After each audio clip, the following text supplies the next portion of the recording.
and welcome to Gulf Parimala Vision's online panel discussion segment, where every evening we bring you hot topics we believe people should be talking about and must pay attention to.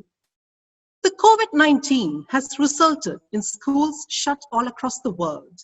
Globally, over 1.2 billion students have been taken out of their classrooms. As a result, education has changed dramatically with distinctive rise of e-learning. Research suggests that online learning brings in the benefits of increase in retention of information, takes less time, meaning the changes the coronavirus has brought in might be here to stay. With countries implementing social distancing and lockdown to beat the pandemic, places of worship have been forced to shut down. Churches are now live streaming their services. So today, we are here to discuss on the subject, the pros and cons of virtual learning and virtual worship from a Sunday school perspective. As I mentioned, what if these practices persist post-pandemic? Are you ready to accept the change? Well, let's hear it from our panelists. I am Jenny Matthew, and it's my pleasure to be your host and moderator for today's discussion. I'm truly excited to welcome and introduce our wonderful panel of guests before you today. First and foremost, we have Ms. Jean Joshua, Headmistress of St. Peter's and St. Paul's Orthodox Syrian Sunday School, Sharjah. Mr. George Thomas, retired professor, St. Anthony's College, Trivandrum, currently residing in Dubai. Ms. Catherine Shibu, teaching faculty at St. Stephen's Orthodox Sunday School, Elaine. Ms. Ria Mariam Sam, an IT professional by career, but who is here to talk to us today as a parent from St. John's Orthodox Church, Abu Dhabi. Ms. Amanda Rachel Biju, a 12th grade student from Mar Upprem Orthodox Sunday School, Ras Al Khaimah, and Mr. Harshit Varghese, a 10th grader from St. Basilius Orthodox Church, Fujairah. Welcome aboard, and it's truly great to have you all here with us today. So, let's get started. Over to you, Ms. G. What are your views on the virtual learning and virtual worship that's currently ongoing? First of all, thank you for inviting me, and I'm truly honored and privileged to be a part of this discussion panel. As mentioned in Ephesians chapter 5, verse 15 to 16, be very careful then how you live, not as unwise, but as wise, making the most of every opportunity because the days are evil. Considering the present scenario, I strongly believe that virtual classes will be a great medium for our children to continue to walk in the path of God, to continue with their spiritual studies. We all have found alternative solutions for many of our mundane activities during this pandemic situation. Instead of going to office, employees are provided with work-at-home facilities. Students can resume their school studies on online platforms, and so on. So if all these activities can be resumed, then definitely worship and spiritual classes must also continue. Man does not live by bread alone, but with the word of God. The word of God must be our topmost priority during such times of crisis. In fact, this pandemic has brought the world to a standstill, causing everyone to worry and think, what next? Children are under utmost pressure, seeing what their parents, what the world is going through. Under such pressure, it is easier for them to forget what God promised us. These little minds, they tend to live angry, frustrated, and anxious, and all the stress causes them to dwell on negativity. And so, more than any other times, this is the time when we must draw them closer to God. And yes, virtual worship and classes play a great role here. Great. Thank you, Ms. Jean. No doubt, it's certainly a very big change that the world is going through. But as you say, change can be scary, but what's even more scarier is allowing fear to stop you from growing, evolving, and progressing. We definitely need to cope and adjust to the changes that's happening around us and make sure our children does it too. Moving on to Mr. George Thomas. Sir, your thoughts, please. Thank you for inviting me. Well, according to me, the concept of online Sunday school and online services are absolutely preposterous. They are just limited to words and appearance and cannot fulfill God's purpose of the church. Membership in the church is public and identifiable, not anonymous. The church baptizes people in real water, and the Lord's Supper was with real bread and wine. The words of Jesus come to my mind. Wherever two or more people are gathered together in my name, I am in the midst of them. He has pointed out the idea of being physically together, not virtually present.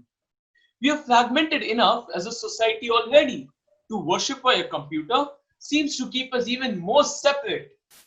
Talking about virtual learning in Sunday school, this cannot even be compared to the secular learning which is now taken on the online platform today. The whole idea is different in both cases. Christian education is never intended to be a carbon copy of what happens in the world of secular education.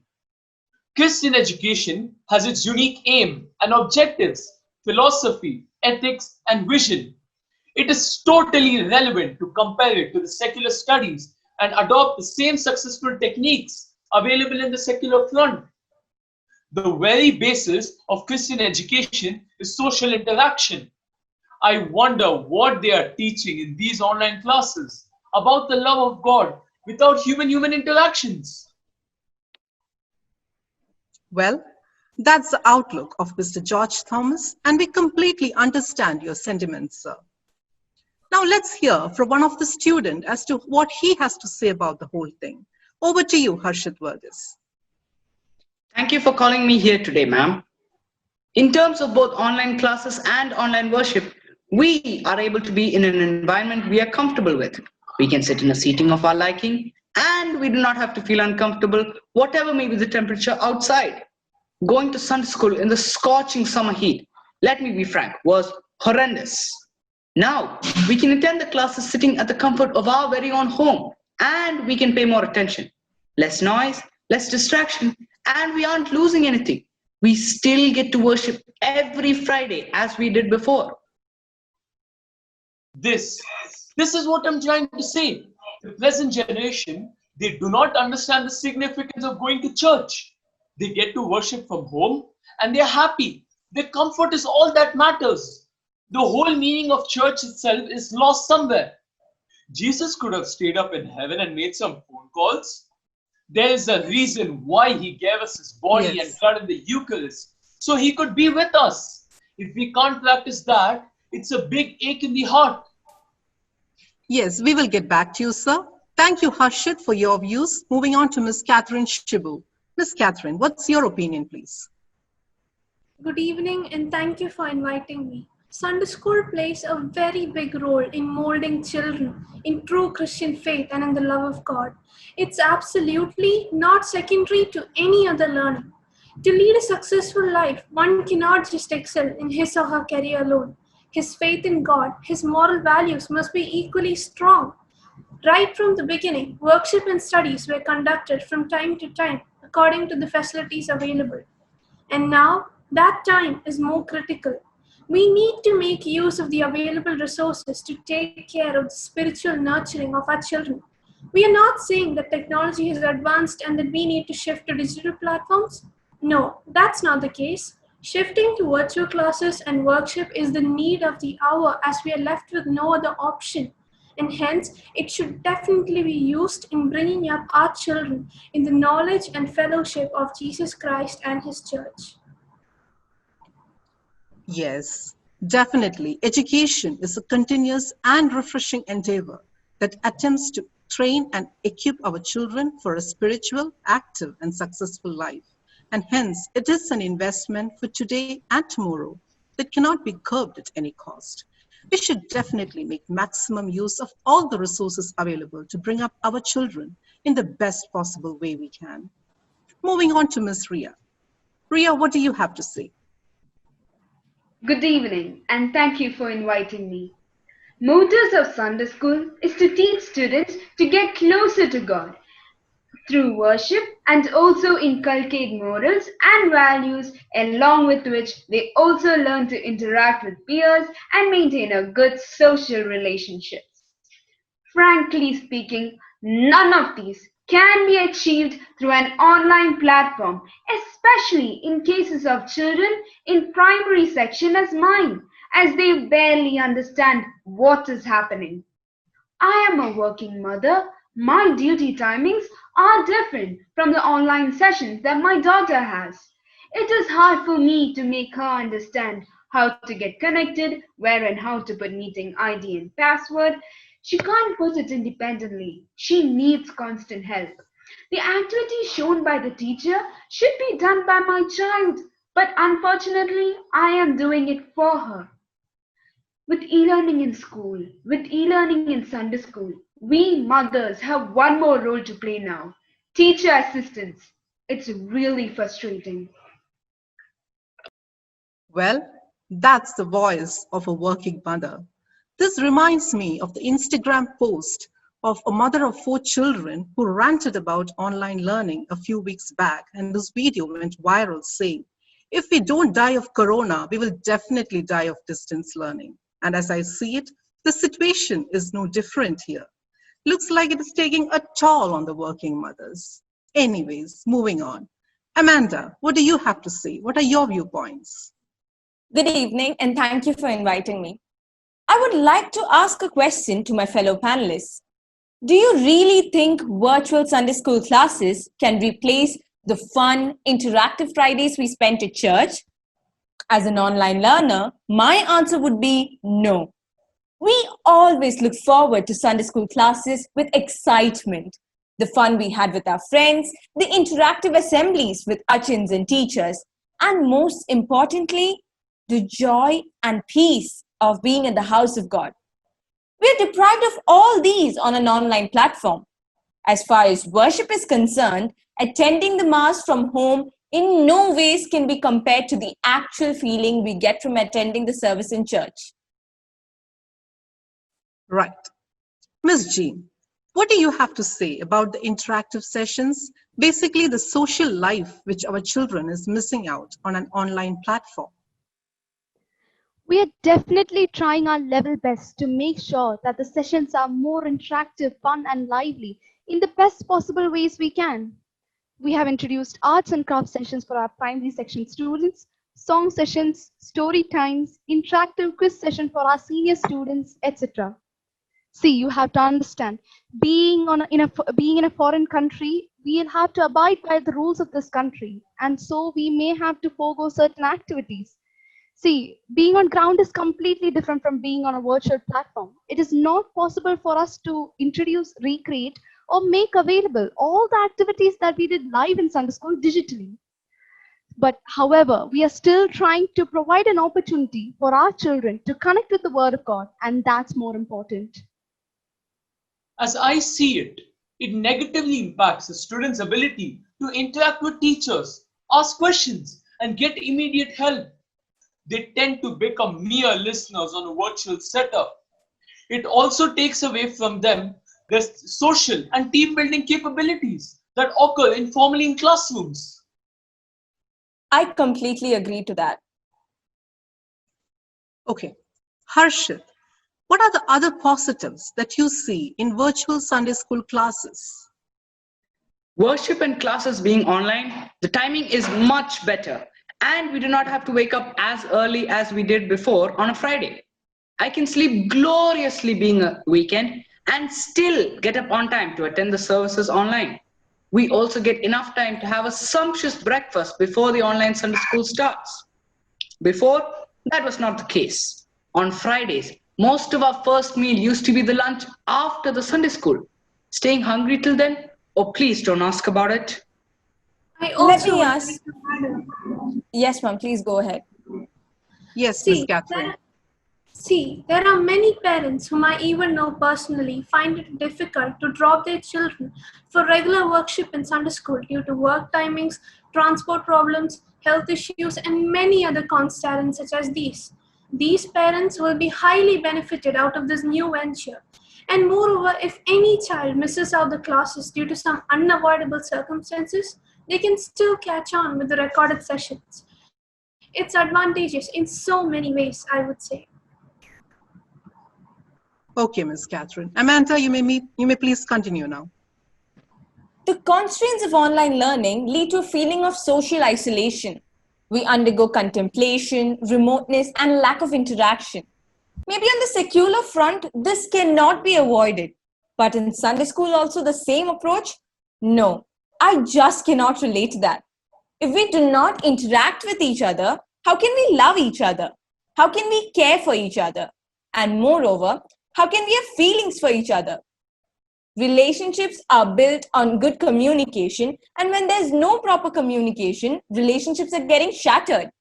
We all are more or less adjusting ourselves to lead a self-centered life, minding our own businesses.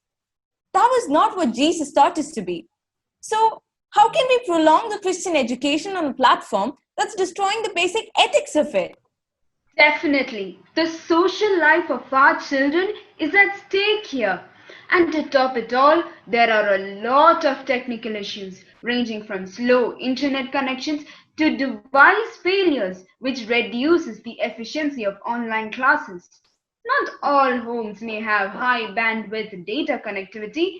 Not all parents are tech savvy to access their children with required technical assistance. At least for these type of spiritual education, the virtual learning platforms must be avoided and wait until we all get back to church and resume the normal activities and impart learning by practicing what we are actually teaching them. Preaching the love of God through online platforms, it's meaningless. Children might probably develop a love for laptops and mobile phones rather than for fellow beings. Ms. Jean, how do you respond to that? Basically, about the technical challenges associated with online learning. See, technical problems are something that can always be resolved. Please understand, we are all living in an era of accelerated technological progress, marked by new innovations, causing abrupt changes in the society day by day. And I believe that it is indeed necessary for us to train our children to keep pace with it. Basically, it all depends on one's mindset, whether to accept or to not accept the change. Very rightly said, ma'am. We are living in an era of technological boom. Any crisis forces us to change and adapt. And this change, for sure, is something that is here to stay longer. Virtual learning is the next generation learning. And I, for one, am glad that we are getting equipped for the same. Moreover, as I see it, even if we move out from Dubai after 10th grade, and if we still wish to continue 11th and 12th, virtual education will help us fulfill it. Recently, our church conducted virtual OVBS with children joining around from all the world. Such is the reach and exposure of virtual education. So when circumstances are giving us chances to grow and develop, why should we limit ourselves to classroom education? Harshit, virtual classrooms cannot replace the traditional classroom because it is by its very essence or nature, it's not completely real. The classroom is the real, tangible and touchable place to teach and to learn.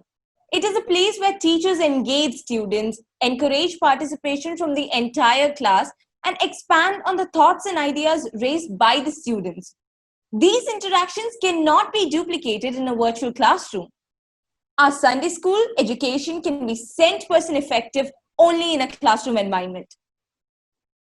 I would also like to point out that here, due to this online learning, our children are getting glued to laptops and mobile phones. Screen time is just so enormous. Many of them even misuse the gadgets under the shelter of virtual learning. A lot of radiation is emitted, which is bad for the children and can cause adverse health conditions, both mentally and physically in the long run. Sir, this is where the important role of parents comes into play. They need to supervise their children and see that they do not misuse their gadgets. It is their responsibility. We all are trying our level best to adapt to this new environment, and a mutual support here between the parents and teachers is expected. Okay, Ms. Catherine, right. The parents definitely have a very big role to play here. Coming back to you, Ms. Ria, what do you suggest as an alternative for the primary section students so as they still get connected with Sunday school activities in this pandemic period? I suggest to put up videos of Sunday school songs, Bible stories in class WhatsApp group so that the children can see them anytime during the week. Give them bi-weekly or monthly tasks related to art and crafts. Basically, handle it in a way that it does not torment the parent and the child. Thank you, Ms. Ria. Since we are running short of time, I have to pick on two of you for your closing remarks, please. Mr. George Thomas, how would you like to conclude today's discussion? The physical action of lighting a candle, saying a blessing, seeing the flame glow, and feeling its warmth cannot be replaced in a digital setting, and would therefore lose much of its significance and power in a virtual worship. And virtual learning definitely does not fulfill the purpose of Christian education. Thank you, sir. Over to you, Ms. Jean, for your closing remarks, please. All change is hard at first, messy in the middle, but gorgeous at the end. If it's not hard at first, then it's not a real change. Speaking from Sunday school perspective, I strongly believe that virtual classes will lead to the development of higher quality education and would enable our children to face new challenges, new environment with greater dynamics and uncertainty in the future. And until we can get back to being normal, we should find solace with virtual worship. Thank you, Ms. G, and thank you to all the panelists. So, this brings us to the end of a very healthy and wonderful conversation. To conclude, virtual platform is definitely the bridge to counter the deadlock the pandemic has put us in. It is the need of the hour to transform to virtual platforms today. COVID-19 has brought with it many opportunities in disguise, and this is one of them. And the world sees it as a new beginning. But from a spiritual front, what if these practices continue even after life gets back to normal? Wouldn't it affect the age-old traditions and customs of our religion, its purity and sanctity? Wouldn't our children be deprived of the fun and joy of going together and learning together? Or, as any other change, will we simply adjust and adapt ourselves and blend with the new norms? Well, let's wait and watch. Only the future holds the answer to this. Thank you for joining us today. Take care and stay safe.